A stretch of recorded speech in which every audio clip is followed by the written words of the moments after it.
Mark Davis comes home after a long day, only to find his own garage under attack by the HOA, demanding he pay a fine for parking in his private property. These arrogant officials, convinced they were above reproach, tried to enforce ridiculous rules that didn't even make sense. But Mark, a seasoned judge, wasn't about to let this slide. He used his legal expertise to turn the tables. And when the dust settled, you'll be stunned by how he made them regret ever crossing him. Mark Davis had just returned home after a long, grueling day at the office. The weight of the workload and the ticking clock on his tired shoulders had been gnawing at him. But he was finally free, at least for the evening. He pulled his car into the driveway and glanced at his garage, a familiar and comforting sight, something that signified personal space, privacy, and ownership. But tonight, something was different. A group of people stood near his garage. The way they were positioned, too uniform, too deliberate, made him pause. It wasn't like they were just passing by or chatting casually. No, these people were here for a reason. They were looking at his property with an air of authority, almost as if they were inspecting it. As Mark got out of the car, one of them, a man in a buttoned-up shirt and a stern face, made a beeline toward him. In his hand was a clipboard, a piece of paper neatly folded, a symbol of bureaucracy. "Excuse me, sir," the man said, his tone flat, professional, as if reciting a rehearsed line, "but you're in violation of our parking rules. Your garage is being used for unauthorized parking, which, as per the community regulations, is prohibited." Mark froze. He blinked, trying to process what he had just heard. Unauthorized parking? This was his property, his garage. He'd lived in this house for years, and he had never once heard a word about violating any rules related to his garage. This was his personal space, his sanctuary from the world where he kept his car and tools. No one had ever told him he was doing anything wrong, but there it was, right in front of him. A man, standing in his driveway, telling him that his garage, his, was somehow off limits, that it was a violation. Wait, hold on," Mark said, his voice rising in confusion. "This is my garage, my personal property. I don't even park on the street. I park here, where I've always parked. What are you talking about?" The man didn't flinch. In fact, he looked at Mark with that same detached, clinical expression, like he had already dealt with dozens of people like him. "Sir," he continued, his voice still unbothered, "the rules of the Homeowners Association clearly state that no private space, including garages, should be used for any unauthorized purpose, and that includes parking a car in a manner deemed inappropriate by our guidelines. You've been issued a citation.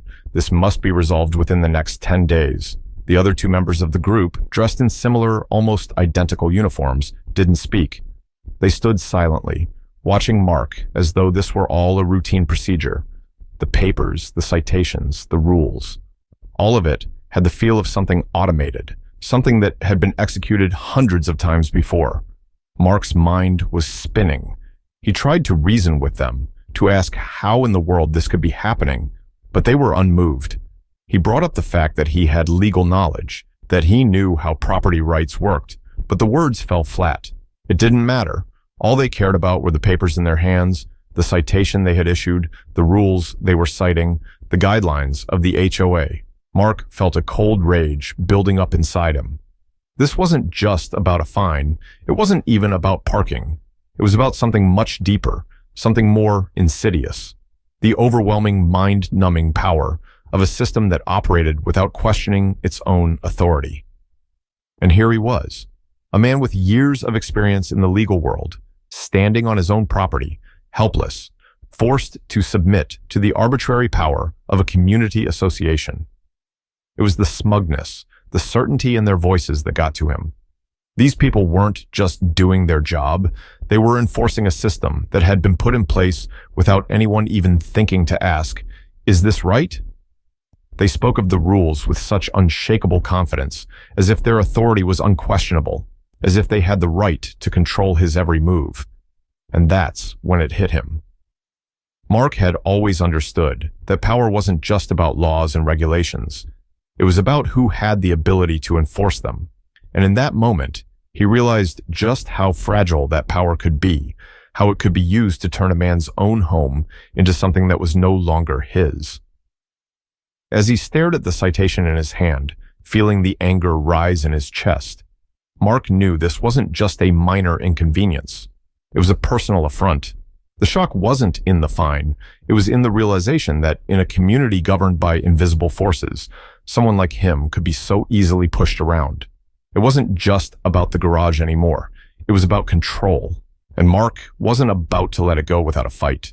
Mark stood in front of the Homeowners Association HOA office, his hands clenched into fists by his sides. His mind was still reeling from the absurdity of what had happened yesterday. The citation, the smug looks, the complete disregard for his rights. But today, he was determined to get answers. He wasn't just going to roll over. He wasn't going to let a faceless bureaucracy tell him what he could and couldn't do with his own property. He had made a decision. He was going to fight this. The office itself was unremarkable, a sterile beige building that seemed to drain all color and life from the world around it. Inside, the walls were lined with pamphlets and signs boasting about community guidelines, rules, and regulations. Mark felt his blood boil just walking past them. Rules. That word had become a trigger for him, a reminder of how powerless he was, how he was being suffocated by an invisible hand. He approached the receptionist, a woman who barely glanced up from her computer screen as she typed, probably on autopilot. Her disinterest only added to Mark's growing frustration. "I need to speak to someone about a citation I received," he said, forcing his voice to stay calm. The woman nodded without making eye contact. "Take a seat. Someone will be with you shortly." Mark sat down, grinding his teeth. He knew this wasn't going to be easy. He could already feel the weight of the system pressing down on him, and as the minutes ticked by, each one felt like an eternity. The sterile, fluorescent lights above buzzed faintly, adding to the oppressive atmosphere. Finally, after what seemed like an hour of staring at the bland, lifeless decor, a man in a suit appeared. His name tag read L. Peterson. The man walked with the kind of self-assuredness that comes with having power. Power over something as trivial as how people park their cars. It made Mark's stomach churn. "Mr. Davis," Peterson said, his voice smooth but cold, "I see you're here about the citation." Mark took a deep breath, trying to keep his emotions in check. "Yes, I'm trying to understand why I've been fined for parking in my own garage. This makes no sense. Your rules, they're not even legal." Peterson raised an eyebrow, leaning against the desk with an air of practiced indifference. "Ah, I see. You're confused. The rules are there for a reason, Mr. Davis. We have to maintain order in the community. It's for the benefit of everyone." "For the benefit of everyone," Mark snapped, barely able to contain his growing anger. "You can't just dictate how people use their own property. This is a free country. I have every right to park in my own garage." The man's smile remained unchanged, almost too polished. "Mr. Davis, I understand that this may be frustrating, but rules are rules. If you want to avoid further fines, I suggest you follow them." Mark's hands trembled with rage. This wasn't just about a parking violation anymore. It was about something far darker, about a system of control that had woven its way into the very fabric of his life. A system that operated on an arrogance so thick, so entrenched, that it was almost impossible to break free from it. These people, sitting in their comfortable offices, behind their desks, behind their papers, wielded their power with an almost terrifying ease. And the more he listened to them, the more Mark's hatred grew. He saw them for what they truly were, cogs in a machine built to enforce compliance, to suppress individual rights, to make people conform to an ever-tightening web of petty, meaningless rules.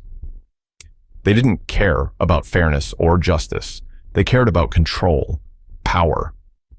"Listen, I don't want to hear any more about your rules," Mark said, his voice rising, his temper flaring. "I'm not going to let you walk all over me just because you got some ridiculous regulations to enforce. Do you hear me?" "So." Peterson didn't flinch. He didn't even blink. "I hear you, Mr. Davis. But this is how things work here. You don't want to fine? Then follow the instructions. It's that simple." The smugness in Peterson's voice, the way he spoke to Mark like he was nothing more than a child throwing a tantrum, was too much to bear. Mark felt a heat rise in his chest. His fingers itched with the need to do something, to fight back, to show these people that they couldn't just steamroll over him. This wasn't just an issue of parking anymore. It was about principle. It was about taking back control of his own life, his own home. How had things gotten this far? How had society allowed people like Peterson and the HOA to have so much authority, to dictate something as personal as how he could use his garage? And then, like a dark cloud hanging over him, the thought hit him. A plan was forming in the back of his mind, a way to push back against this suffocating system. His plan wasn't just to fight them legally or file a complaint. That would never work. He knew that now. They would just bury him in more paperwork, more rules to follow, until he gave up and conformed. No, he needed something else. Something that would get their attention. Something that would make them realize they couldn't trample over him without consequences. He stood up abruptly, his chair scraping against the floor. "I'm done here," Mark said, his voice steely with resolve, "but this isn't over. I'll find a way to make sure you and your so-called rules learn what happens when you mess with the wrong person." Peterson barely even blinked as Mark stormed out of the office. But Mark didn't care. He had a plan now. And the anger that had been building inside him? It was no longer just a response to an injustice. It was fuel, a fire he was ready to use to burn down the walls of the system that had tried to cage him in.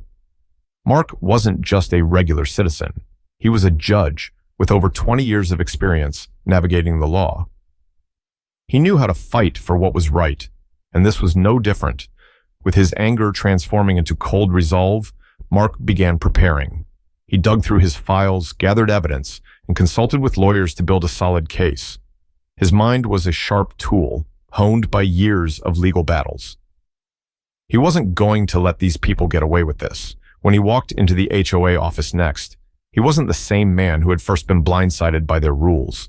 He stood tall, eyes burning with quiet fury.